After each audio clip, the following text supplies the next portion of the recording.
Assalamu alaikum. Welcome everyone on board.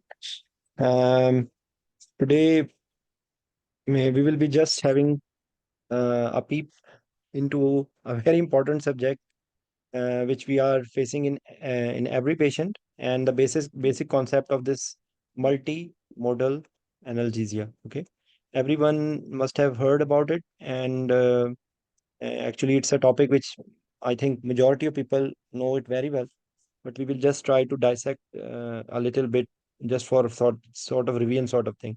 If we just consider about the pain pathway, actually it consists of four steps.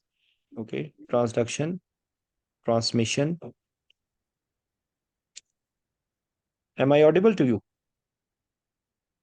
Okay. Uh, Modulation and perception. Okay. So you should have a good concept about these four steps, because only then you can understand about the multimodal analgesia. This is one concept you should be knowing: what is transduction, what is transmission, what is modulation, what is perception. Then another important with reference to acute pain management is that one of the pain is visceral pain, one of the pain is somatic pain, okay, and there may be a component of neuropathic pain, which necessarily not related to uh, the acute pain. It is, you can say that a patient who has already has some neuropathic pain, and now you have to handle this patient in perioperative period. Okay, so these are basic category. Then, with reference to multimodal analgesia, another important concept we should you should be knowing is please can you mute your mic? This is very distracting. Please, I request all of you to keep the keep the mics muted. Okay. Okay. So this is another component you should be having a good concept. Then for every surgery, you should be knowing what is the level of analgesia required. Okay. With reference to both only the somatic component, because sometimes the somatic component is different than visceral component. Okay. So this is, you should be knowing very well that, like I give you an example, that the NCN which we are giving for cesarean section is infraumbilical. So that is lower lumbar. Okay. But if you ask, someone ask you what level of anesthesia you required for cesarean section, it is T4. And the reason is that it is the autonomic uh, involvement which is there, and you have to cover that component. Okay, so this is another component you should be knowing. Another important, I'm just trying to give you an idea for how to control acute pain with reference to another important thing. Not only this thing with reference to autonomic versus visceral, another component will be the orthopedic pain, orthopedic procedure, which the pain will be related to. Don't forget that there will be something which is called as tourniquet. In a number of surgeries there will be tourniquet. So maybe the surgery, like for example, if the surgery is occurring in hand, but the tourniquet is being done in the area of quite high, so you should be knowing that tourniquet pain you have to also treat, and sometimes tourniquet pain is very difficult to treat. Okay, so this is another important component, that the level of analgesia you should be knowing. Okay, then another, I'm just trying to give you a concept. Another thing which is very important is that sometime, if you talk about post-operative pain, there will be a number of factors which can increase post-operative pain. Like one example with reference to abdominal surgery is that for example, if the patient develops constipation, okay, this will increase the visceral component of pain. Okay, and the patient will have exaggerated pain. So maybe you need some adjuncts. Exactly, very important point. Okay, so similarly, like if the patient is having cough, if the patient is vomiting, okay, so all these will increase the pain. Okay, so maybe it's a vicious cycle. Another good example I will give with reference to the same abdominal pain, that you are giving opioid, and opioid is causing ileus, and ileus is causing sorry, constipation sort of thing, stasis, and it is increasing the stretch. increasing pain. So you are giving more opioid. So you are adding fuel to the fire. Okay. So whenever you are treating these patients, you should be knowing what sort of pain it is. Till the time you don't know this, it will be difficult. Then another important concept you should be knowing is the concept of preemptive analgesia. And there is a lot of debate because I have been corrected by a number of people, but my concept is different. I will take, because this is a question of maybe I will take help from Bilal about this thing, that what is difference between preemptive analgesia and preventive. In my opinion, preempt, like just like word is telling you preempt, that you preempt that today weather is bad and there are chances of rain. So you will take umbrella. Okay. So this is what is called as preemptive analgesia. Okay. So like you preempt something. So just with the similar case, if you think that there is a incident going to happen after some time, so you preempt and you are giving. So the concept of preemptive analgesia will be, now we will just touch everything. Like for example, if you are having a surgery and you are asking to give some local anesthetic, usually the surgeons will be saying, yes, yes, we will give bupivacaine. So bupivacaine is not the answer. You have to give lidocaine, because lidocaine will take its effect, because of its pKa, it will be faster onset. Okay. So make a habit of asking, requesting the surgeon to give uh, the lidocaine. Even they're saying, sir, you have not given anesthesia, you have not given medication. So please try with a lot of respect that, okay, this will help. This will decrease the requirement of my analgesic medications. Okay. So this is the thing you should be knowing. Okay. So lidocaine, wherever you are doing surgery, whether it is in CN, whether it is, even for example, I will give you example of endoscopic procedures. Okay. Even if you are doing like ERCPs. Okay. You are doing colonoscopies, you are doing ureteroscopies, whatever procedure you are doing, actually unfortunately they are doing it only as a lubricant. So please awaken them and tell that this will also give the anesthetist or the patient comfort. Okay. So they take it only as lubricant, but tell them that it is not only a lubricant. You have to you have to use it as preemptive analgesia. Another component of preventive analgesia, number of time which we are giving in the form of paracetamol, the form of NSAIDs, in the form of gabapentin. Okay. And the concept is to modify the pain perception before it starts. Okay. So like what NSAIDs will do, NSAIDs will act on COX receptors and it will decrease the inflammatory response. Okay. Paracetamol actually does not have a very clear action, but it is acting on hypothalamus. So it has some effect on actually COX-1 and COX-2 here, and some people say that it's COX-3 receptors, but it has central effect on perception. The grandfather, the grandfather of brain. Brain is the grandfather, so it is acting on the perception. Gabapentin is also like that. Gabapentin or pregabalin. Okay, it also has central effect and it is affecting on perception. So this is the concept of preemption, that before onset of any incident, you are giving something to help out your analgesia plan. Okay. So this is one thing. Then comes the preventive.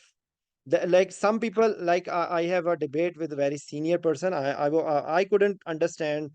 If any one of you want to comment about Bilal, would you like to say some words about, or Dr. Komal is also here. Dr. Komal, the are you the Dr. Komal? Are you that Dr. Komal from Islamabad?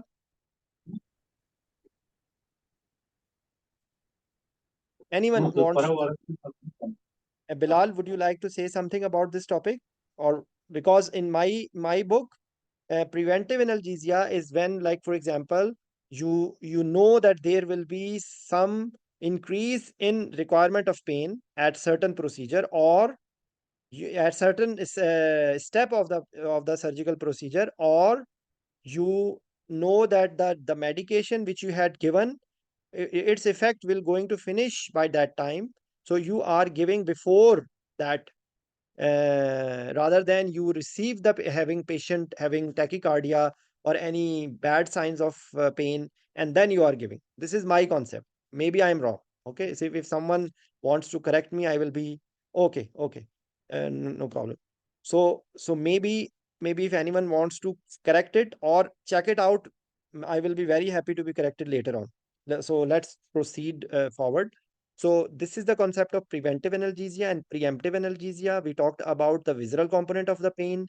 We talked about the somatic component of the pain. Neuropathic component, I will tell that what is because neuropathic is any abnormality in nervous system. Maybe it is spinal cord, maybe it is peripheral nervous system, either it is central nervous system.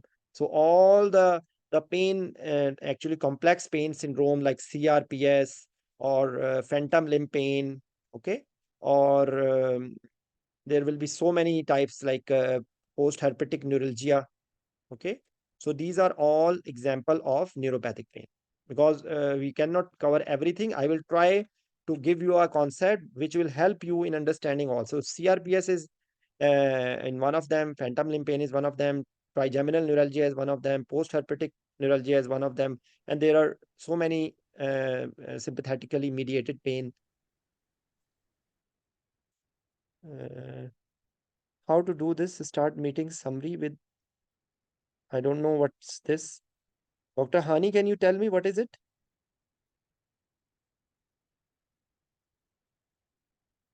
Okay. So meeting summaries on means it will be recorded in words. Is it like that, Dr. Hani? Anyways, okay. So this is the concept which is there. So now we talked about paracetamol. Some other medications uh, will also be helping us. Anyways, let's see what happens. Okay. Okay. So you are like me. Anyways, so now we will move forward. So what is transduction? Any of the exam candidate is there at the moment? Iqra, would you like to speak out? I can only catch Iqra. Anyone else as the exam candidate, please? Iqra, would you like to speak out? So transduction is the pain starting at the pain nociceptors, pain Very receptors. nociceptors. Okay. By What happens actually there? There is action potential, generation of action potential over there. Okay. There is generation of action potential over there. Yes, give me a second, please.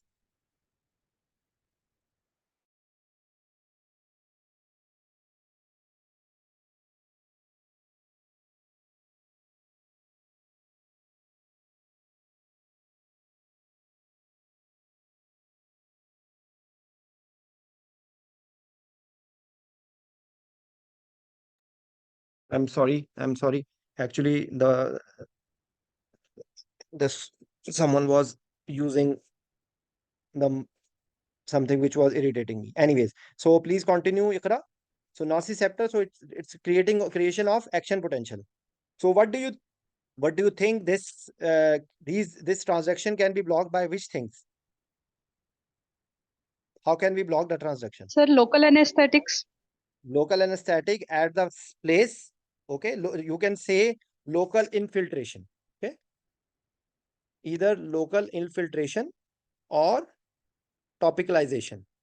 Okay, Uh, like when we are doing any topicalization, any lubrication, okay, like with lidocaine jelly, lidocaine spray, lidocaine infiltration. So actually we are doing sort of, we are stopping the transduction. Okay, agreed or not? yes, sir. Okay, so what else can we use for if you talk about externally like somatic area? Okay, so if we what else can we do? What about if we give a tab block? Okay, after anesthetizing the patient for laparoscopic cholecystectomy, we give a subcostal tap, or we are doing laparoscopic appendicectomy, and then we give a tab block. So this will come also in transduction. Okay, it will block the transduction because actually tab block does not cover visceral pain. It is covering somatic pain. Okay. So if you want to give some visceral component, so you need to give actually QL block, which is a little different in technique. Okay. So this is the component. Okay. So now what next? We talked about transmission, how the pain is transmitted from the peripheral tissue to the brain. Can you tell, Ikra? Sir, it can be divided into peripheral transmission and the central transmission. Okay.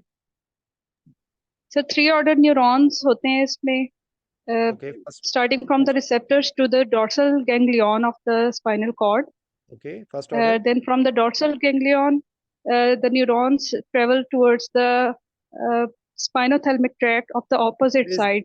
just you have Uh, to tell here. There is interneuron and then crossing to the opposite side, yes, sir. and then second order going to the So what will be the next step? Thalamus. spinothalamic reaching to thalamus. Okay. Then the third order will be Thalamus from to, the sir, somatosensory area. sensory cortex. Yes, sir. Okay. Postcentral That's gyrus or Sylvian yes. gyrus. Okay. So they can ask you some extra things in it, that which phases it is going. I don't remember these words. So maybe if they want to tease you, they can ask you some of the more of the details about it, that in which nuclei in thalamus it is going. But the basic concept, if you tell, I think the passing, this is passing criteria. But if you want to have good numbers, I think you should need to tell something extra as well. But anyways, so now which medications act at thalamus? A very my one of my darling medication. It acts on thalamus. What is that medication?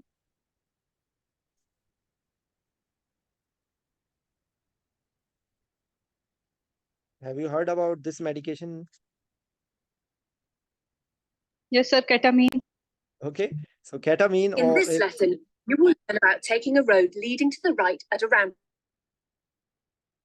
okay. So ketamine is acting on the thalamus. Ketamine will be acting on the central nervous system as well, in spinal cord as well. But one of the component, the key component of here, it is with on NMDA receptors. Okay. So NMDA receptors it will be acting. So ketamine will be here acting here. So analgesic dose of ketamine is excellent. Okay. So in addition to what analgesia it is giving, there is something else which you should be telling about ketamine. Can you tell me what is that thing?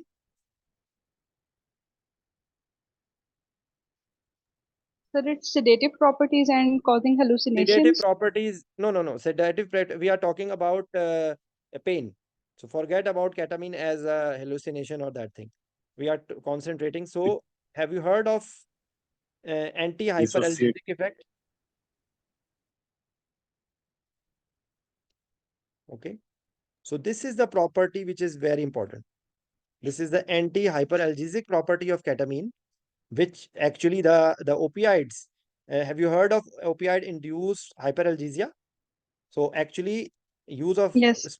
small dose of ketamine will prevent anti-hyperalgesia. So this is unfortunately not everyone thinks use of ketamine in that way.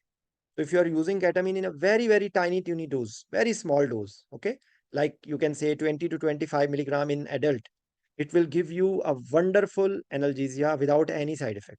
I don't find ketamine in low dose in any patient. I use it in almost all the patients. This small dose, you can say zero point 0.2 to zero point 0.3 milligram per kg, like that. Okay, so it's an analgesic in an analgesic dose. So uh, what about opioids? So where will be the actions of opioids? Sir, at the level of transmission from receptors to spinal cord. This is one of them. It will be in the spinal cord. And what is the substantia gelatinosa? Where are the opioid receptors? I don't remember. I am bad in memorizing facts. I know the concept. So opioid, the exact place of opioid, but because they will not be acting, not only they will be acting on spinal cord, they will be acting on brain as well. Okay. So these Yes, are sir. the. What is the name of our endogenous opioids? Endorphins, sir. endorphins. Okay, endorphins and enkephalins. Okay, so when we are happy, we feel relaxed.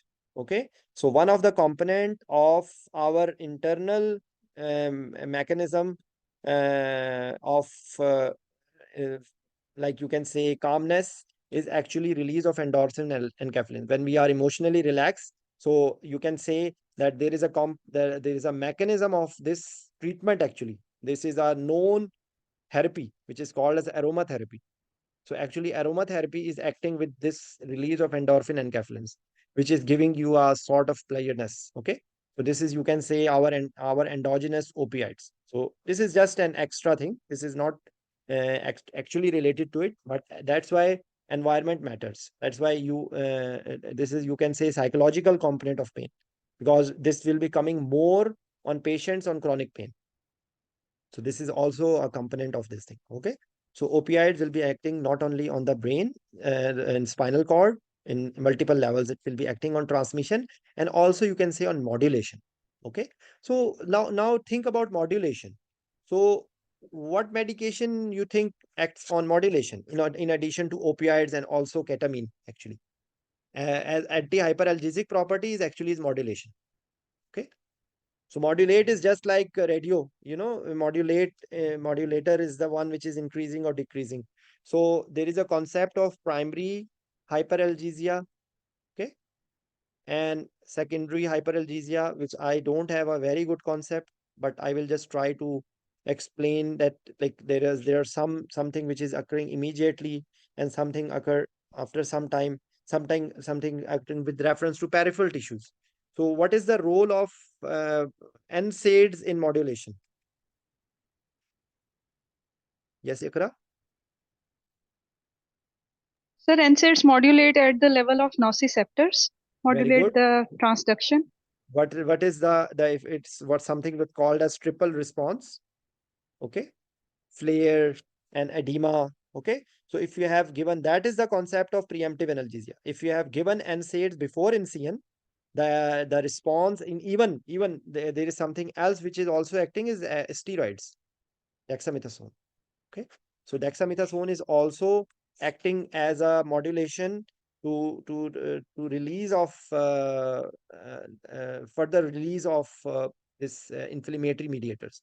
Okay, because inflammatory mediators, if they are releasing again and again and again, so they are creating the problem. Okay, so this is a role. What about what is gate control theory?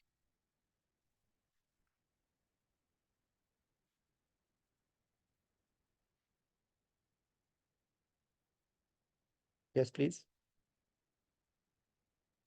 Sir, it is based on the inhibitory interneurons, Very good. so that act to inhibit the slow pain fibers, the C fibers, when A delta fibers or A beta fibers are stimulated. A delta and C fibers are there, which are, so I will tell you in a funny style that your brother is doing something wrong and you caught him. Okay, so now he's bribing you that don't tell the father. Okay, so this is what is called as gate control theory. So he will be bribing you, he will be giving you some money and you will not tell that thing to the father. So this is what is, so what are the things which we are doing as gate control unintentionally? When we are rubbing, it is stimulating which fibers?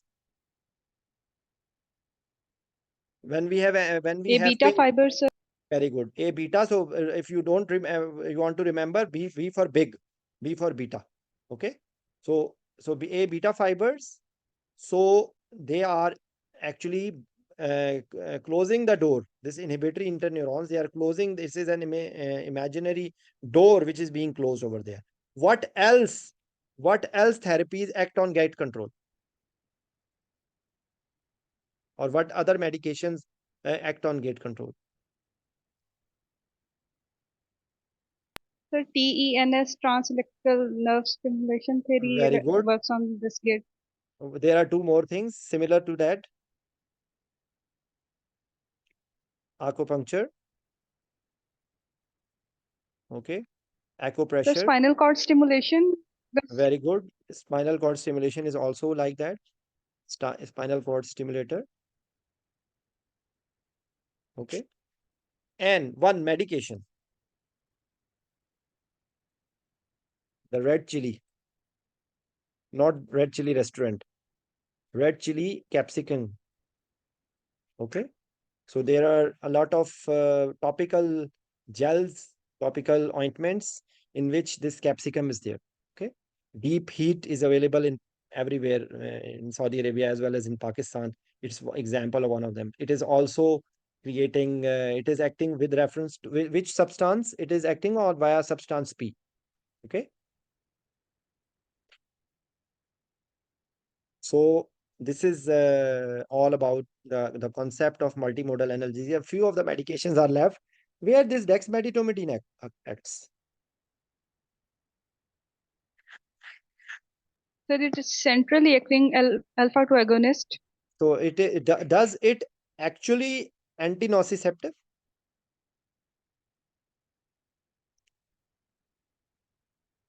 Sir, indirect analgesia. Its effect is indirect analgesia. Okay, just tell me one thing. What is the role of this presynaptic alpha 2 receptors? Sir, they inhibit the catecholamine release. Is it agonist or antagonist?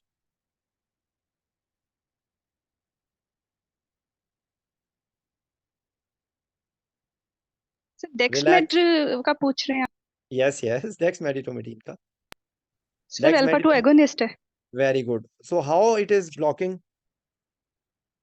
It should block or it should increase, because usually if it is sympathomimetic agent, okay, if it is sympathetic agonist, it should be increasing. So why it is decreasing? Sir sir centrally acting है वहां पे इसका inhibitory action होता है Because you stored it is presynaptic. Okay, so it is like grandfather. Okay, it has the effect of calming. So when you are giving these medication, it is actually, you can say, it is not actually anti-analgesic. It is not analgesic. It is to blunt the response to pain. Okay. Whenever there is response, now this will be the other component which we will be covering, that what is the response to pain. Okay. So response to pain is sympathetic stimulation. Okay. So whenever there is sympathetic stimulation, there is increase in heart rate, increase in blood pressure. Okay. Increase in pulmonary pressures. Okay. Then uh, yes sir disturbed myocardial oxygen demand supply. Okay. Demand supply. What else? Can you add some more things? This is sympathetic, you can say autonomic response. What is another response of pain? That is metabolic or endocrine response. What is that?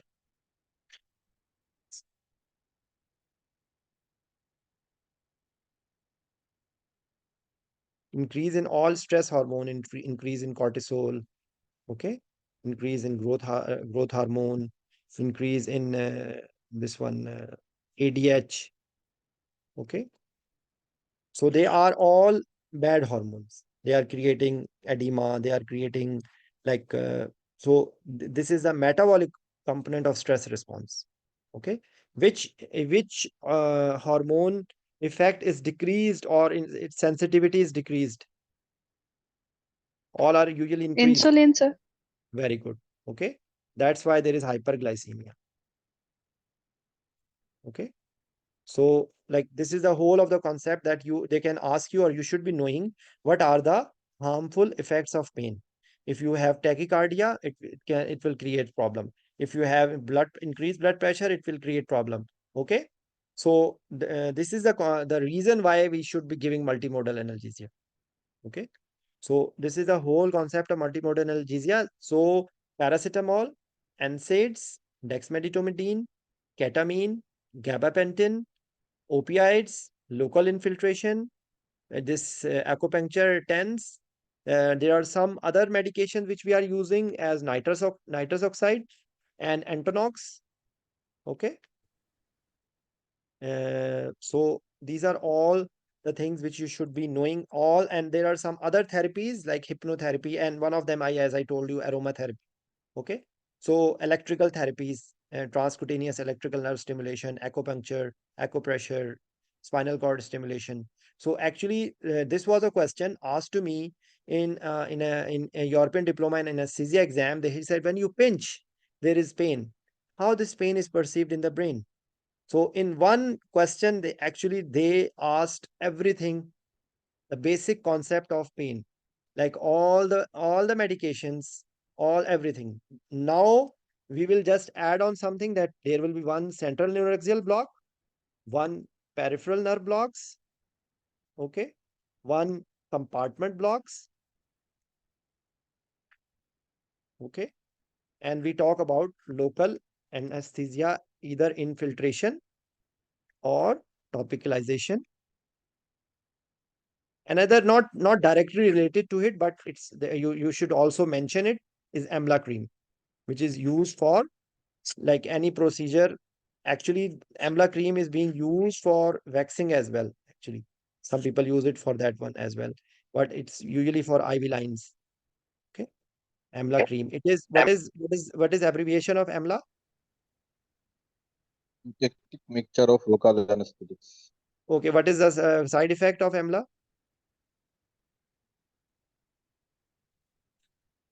It is combination of which? Lidocaine and prilocaine. Prilocaine. So prilocaine can cause methemoglobinemia.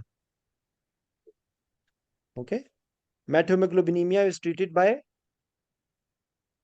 Ethylene blue. methylene blue. Okay. What will be the saturation in methemoglobinemia? 6 to 85%. 85%. Okay. So this is just mind exercise. Okay. So you should. So now we will be just thinking some of the common surgeries, and then so for example, I will just come here and just so it will be easier for us.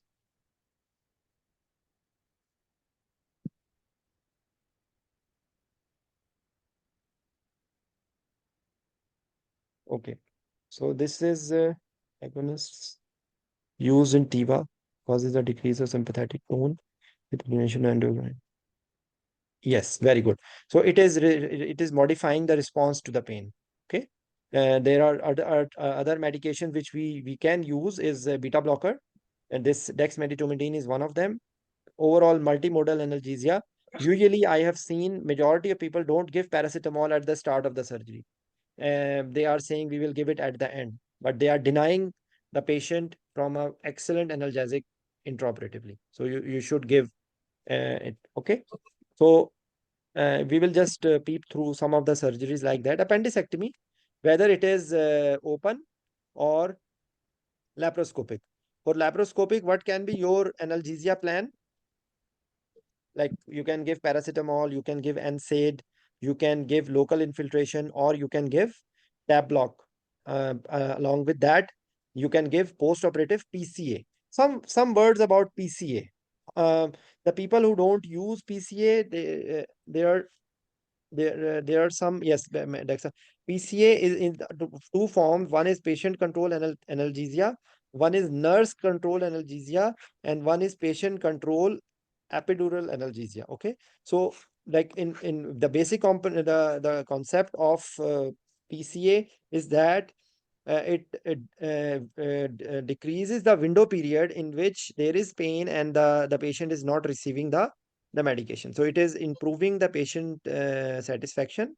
And as the protocol, the system is that when the patient will have dose which is making the patient drowsy, patient will not be able to push it. That's why it is never recommended for the attendant to press the PCA. Okay. Nurse control analgesia is a special scenario in which they are using it in babies. Okay. So nurse control analgesia is not for adults actually. Okay. So this is that. So an epidural analgesia, this is also to control. So basic concept is that there is a bolus dose. Okay. There is a lockout interval. There is a maximum hourly dose. And in some, though it is not a good thing, but in some circumstances, they are doing a baseline. Okay. So like, for example, you can give up to 10 milligram per hour of morphine. So what you will be doing, you will make it 1 milligram every 6 minutes. So in 1 hour, it will become 10 milligram. Okay. So lockout time is the time in which the patient is pressing, but there is no medication is going. So when you follow it in the PCA pump, there is a mechanism that it will tell that how many times patient press. So if, for example, you are giving 10 milligram per hour of maximum and the patient is pressing too much, it means the patient needs more analgesia. Okay. So this is how you follow that if the patient is pressing too much, the patient is dependent, or you need to give some other medications, or you need to give increase the maximum dose, or decrease the lockout time. So this is the concept of PCA. If they are asking you about PCA, usually morphine PCA is there, fentanyl PCA is there. Okay, usually these are the two most common PCAs which is available. But of course, in different part of world, there will be different medications will be used. Okay. So okay. So in any of the surgery, they can put either fentanyl PCA or morphine PCA. Okay. What are the common problems which the patient can face when they are receiving opioids?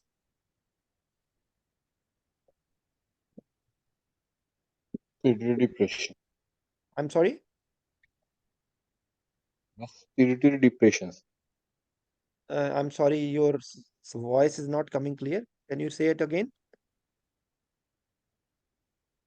you Depression can of respiratory. respiratory depression. Yes, respiratory depression. Actually, if you are using it in PCA, usually respiratory depression is not a common finding, because you are not giving in a dose with there will be respiratory depression, patient is drowsy, patient will not take it. This is the concept. That's a advantage. One is nausea, vomiting, pruritus. Pruritus is the one which you. So if you have pruritus, what you will be giving? Antihistamines. Sorry, Antihistamines. antihistamines. Think. This is not the normal one. Propofol, sir. Propofol. Can you give in post-operative period like that? Sir, as Propofol? an alternative. No, As no, an no. or Think something else. Ondansetron for itching? Yeah, No. I read this in an article Ondansetron, I'm not about sure about it. pruritus. Like Yeah, I have no idea about it. What about naloxone? Can naloxone reverse the itching as well? Yes. Okay, so naloxone can also be given for this purpose. Usually antihistamines may be used, but like you might need to use this one. So whenever you are giving opioids, there are certain challenges which you can face. There may be tolerance, there may be addiction, there may be dependence. You should be knowing how to explain, because they can ask you these are different terminologies. What is tachyphylaxis? What is difference between tachyphylaxis and tolerance? Can anyone explain?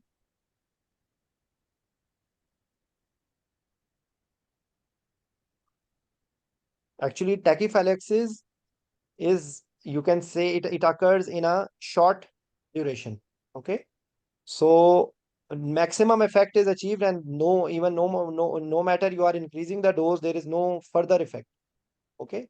And tolerance occurs in more time. Okay.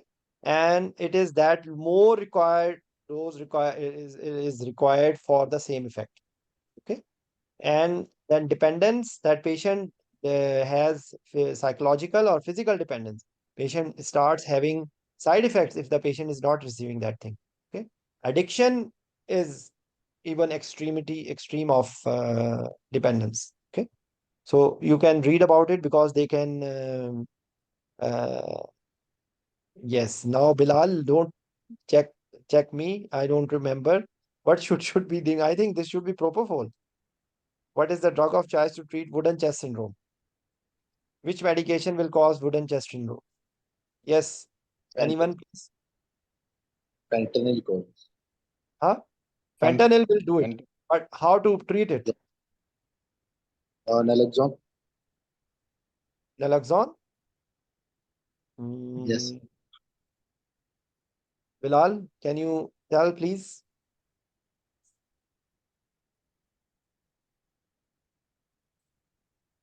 I don't think so. I think they need to have something else. Let's Bilal tell us. Okay. So we are waiting for your answer. Anyways, so these are few of the concepts which should be. I told about propofol. Okay, suxamethonium. You need to intubate the patient. If you are giving, if you have given in a very high dose. So I gave propofol. You gave. But if you are giving suxamethonium, you need to maintain the airway, am I right? Or you can keep it with bag mask ventilation.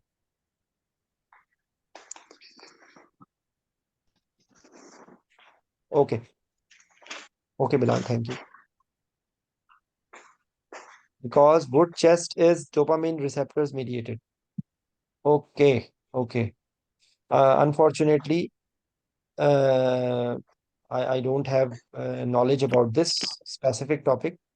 So, anyways, so these are few points. So, if you are making a multimodal analgesia plan, so what other options will be for appendicectomy?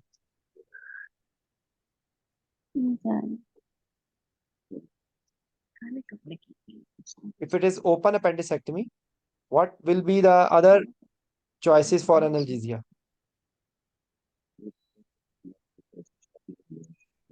Yes, please. Because in any exam they will be asking you a surgery. Okay, so with the surgical component you need to.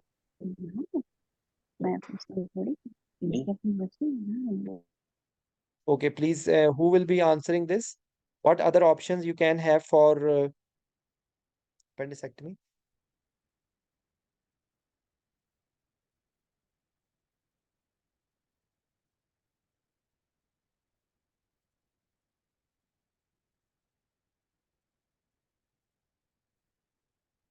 Tab block. Okay, with opioids. If it is this one laparoscopic, otherwise you can. Anyways, so hernia surgery, hernia, this parambilical hernia repair or parambilical hernia repair can be done with spinal anesthesia. Yes or no? Or combined spinal epidural. Yes, combined spinal epidural can be done with hernia operation or even high spinal.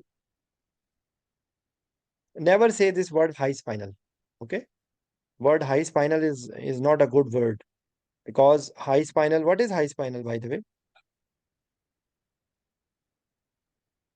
If it is block up to 4, 3, sorry,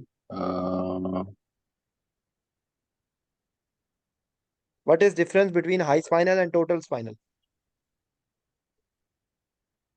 In high spinal, T1 to T4 cardiociliary fibers are blocked, and in total spine up to the brainstem, Not brainstem, cervical component.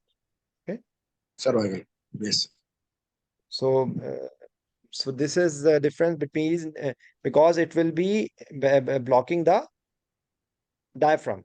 Okay, Uh, because the Total diaphragm. spinal, there respiratory compromise, and in high spinal, there will be cardiac hemodynamic instability. Okay, Is it so correct? do you think in high spinal there cannot be this cessation of apnea? Like in high spinal we cannot have apnea? What will be the mechanism of apnea There in will if hemodynamic instability, there will be respiratory depression secondary to very hemodynamic very good. due If to the increased spinal output. vital organs blood supply is hampered, okay, vital centers, respiratory center, so there may be apnea, but this will be transient. If you correct the Yes. hypotension, it will be reversed. But if you have total spinal, patient will not be breathing for some time. Okay, so you need to maintain the this ventilation Okay. for some period of time, till the time local anesthetic is not metabolized and diaphragm is not coming back. Okay, so this is Yes. the component. So actually all other these surgeries, if you will just think about it, this hernia surgery, cholecystectomy, laparoscopic surgery, different types of laparoscopic surgery. Then if whatever surgery they are asking, the answer is almost the same. Okay, the answer is almost the same. Mm, one surgery I will tell, maybe because this is coming now in the articles as well. HIPEC. HIPEC surgery is hyperthermic intraperitoneal chemotherapy. Okay. So in HIPEC surgery, actually it's a very painful procedure. So because they remove the cancer and then they make a closed loop and they circulate under high temperature chemotherapy. Okay. So it's a very painful procedure post-operatively. So usually for that we place epidural and tunnel it to reduce the chances of infection. And these epidurals are even kept for up to 2 weeks. Okay, with the tunneling. So in the tunneling, there are 4-5 centimeter under the skin. So skin is a protection from the infection. So usually, if the infection will be spreading from the skin, it will be a barrier. Okay, to for the spread of infection to the epidural space. Okay, so okay, what level of it only helps to reduce catheter migration. Really, Bilal? I think it reduces the chances of infection as well. I have this concept. Thanks for correction. Because I think even if we tunnel the CVP as well, so we reduce the chances of infection because it is spreading from the skin, migrating through this biofilm which is created over it. It is true for at least CVP. So I thought it has the same mechanism over here as well. Okay, so I will stop here. And actually, individually, I have discussed before about CVP. I am 100% sure about. I was thinking the same concept with this one. So actually, I had discussed before uh, the surgery based anesthesia analgesia, because orthopedic procedures are the same. The rest of the very important surgery for surgery, this is thoracotomy. So thoracotomy pain is also one of the most difficult, or sorry, more very painful procedure. For that, there is one option is paravertebral block, one option is thoracic epidural, one option is erector spiny block, one option is this one intercostal nerve block, intrapleural block, and in addition to that, the the rest of the, because these days a number of surgeries are being done as VATS, video assisted uh, thoracoscopic surgery. So the response is a little different. Okay, so thanks a lot all of you for joining, and later on if you have any question. So Ikra, actually for exam point of view, my suggestion to you, this document I share number of times. My suggestion to you, just have a look. I don't there is no not because I just counted all the surgeries. Okay, but you can just have a practice because any of the surgery will come. So you should be knowing what level of, you should be knowing about these surgeries, these points. Is it a urgent procedure? What is the surgical risk? What is the bleeding risk? Patient position required, usual duration, level of incision required, level of anesthesia required, possible anesthesia option, possible analgesia options. So if you make a habit of just going through it, any of the surgery will come, and it's not difficult. Don't be afraid from the number of surgeries, because I have just talked down actually every procedure. Okay, so a number of procedures are the same. Like for example, if it is testicle inversion, same is for orchidectomy, is the same. Even undescended testes, when they are pulling, the same T10 level is involved, not only the um, this sacral, not on the sacral, because the testicular nerve supply is coming from high up. So you should be knowing the root value. Similarly, for orthopedic procedure, you should be knowing which component is there. And as I mentioned, there is the role of tourniquet as well. So we just try to cover some of the components of pain. What is the concept of multimodal analgesia, preemptive analgesia, preventive analgesia, different medications, where they work, how you make a plan. Whenever you are making a plan of multimodal analgesia, you have to think about the overall condition of the patient, any liver involvement, any kidney involvement, with reference to if the patient has impaired renal function, or patient is diabetic. Okay, so if you give a lot of NSAIDs and you have a surgery, if you have a surgery in which there is hypovolemia or hypoperfusion or hypotensive anesthesia, if you are giving, now the patient is also diabetic. So if you give NSAID, this can cause acute kidney injury. Okay. So similarly, if you have a patient in which there is baseline liver dysfunction, so maybe you need to reduce the doses of paracetamol. It's not contraindicated fully, but you need to reduce the doses. Similarly, if you have any patient with liver problem or kidney problem, you will try to avoid morphine, because morphine has active metabolite, and so it can cause respiratory depression. So you will try to use either remifentanil, which is automatically metabolized in the blood, or you can use fentanyl, which will not, because it is redistributed in the fat. So if you are using for short duration of time, it will not cause that much problem with reference to respiratory depression. Okay, so you have to think about the blood volume, the plasma albumin, because plasma binding of the medications will also define a number of effects, or and then metabolism, metabolic conditions, hypothermia. Okay, so these all will affect the metabolism. So liver, kidneys, albumin, globulin, like these medications, and then the blood volume.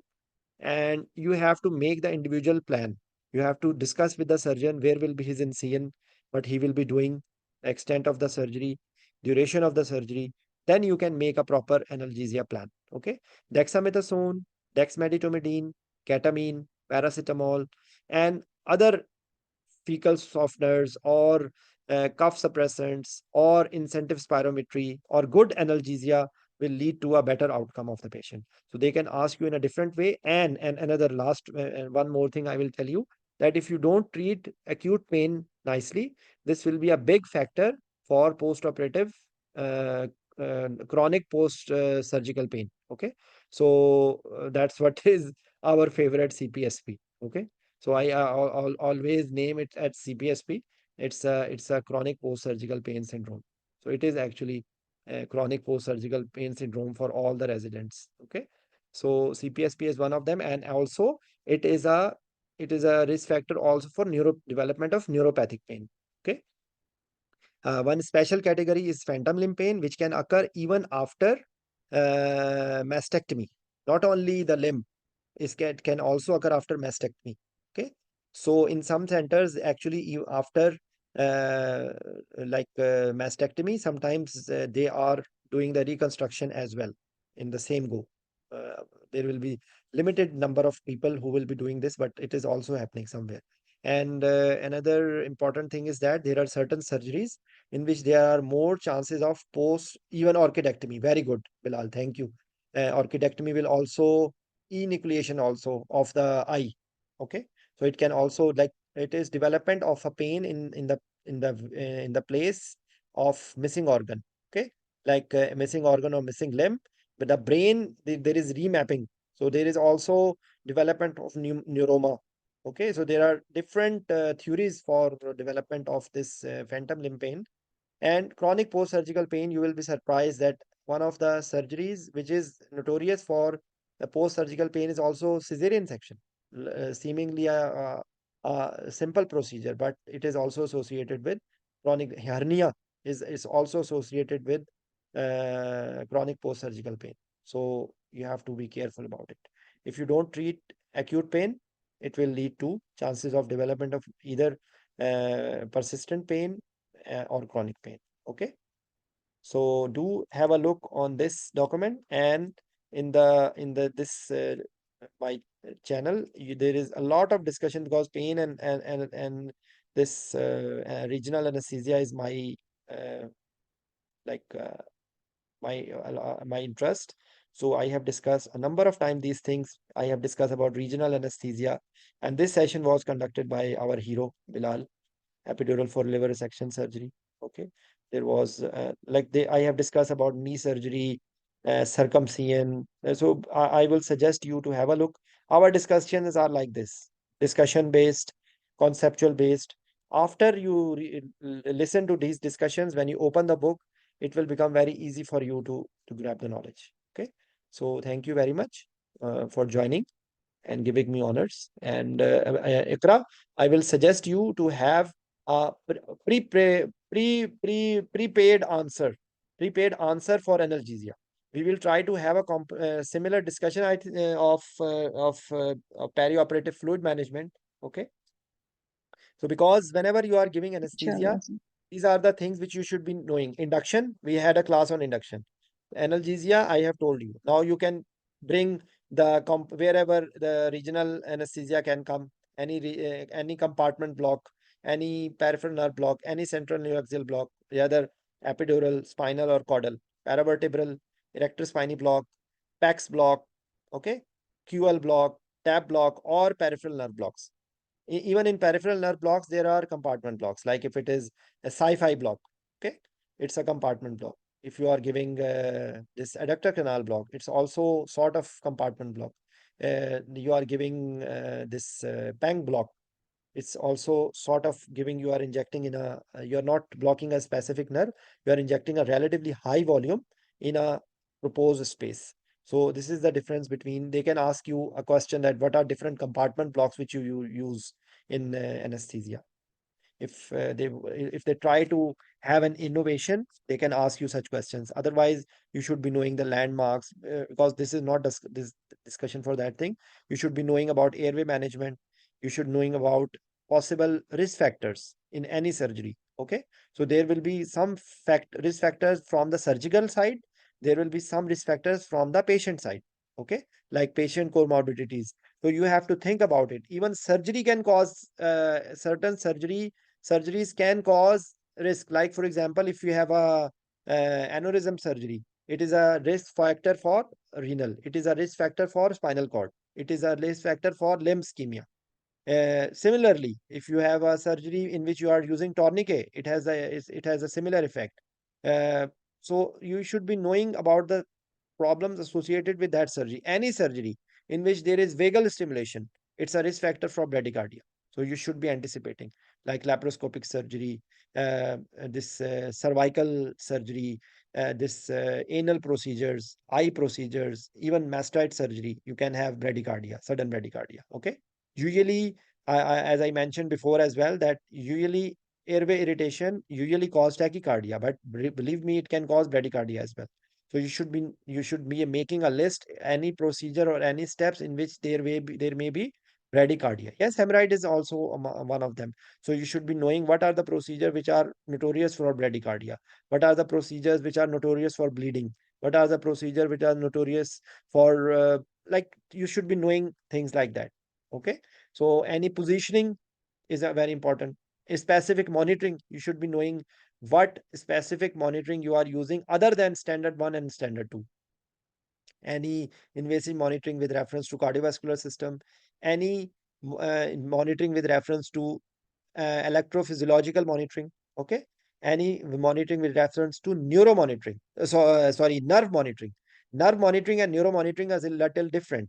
If you have a thyroid surgery, there are specific endotracheal tubes in which there are electrodes, and they are placed with the vocal cords, and they are checking the patency of recurrent laryngeal nerve. They are constantly using it, and in any surgery in which they are doing nerve monitoring, they will ask you not to give any muscle relaxant. Okay, any surgery in which they are tracking facial nerve, like in parotid surgery or mastoid surgery, they will ask you no muscle relaxant. Okay, they are using it in cochlear implant, they are also doing like that. So any surgery in which they are monitoring the nerve, they will ask you not to give any muscle relaxant. So you should be make a list which surgery is nerve monitoring, which surgery is neuro monitoring. So neuro monitoring will be in the spine surgery, this one awake craniotomies, in any surgery in which they want to check the patency of the ascending and descending tracts. They will ask you not to give anything which is disturbing the evoke potentials. So this is how you should be in any surgery in different positioning. So positioning, monitoring, fluid, this is all what you should be concentrating. Okay. So thanks a lot, all of you. Inshallah, we will meet again. So thanks a lot. Special thanks to Bilal for joining us, and especially wooden chest syndrome. This was beyond me. So thank you very much, and inshallah we will meet again. Bye bye.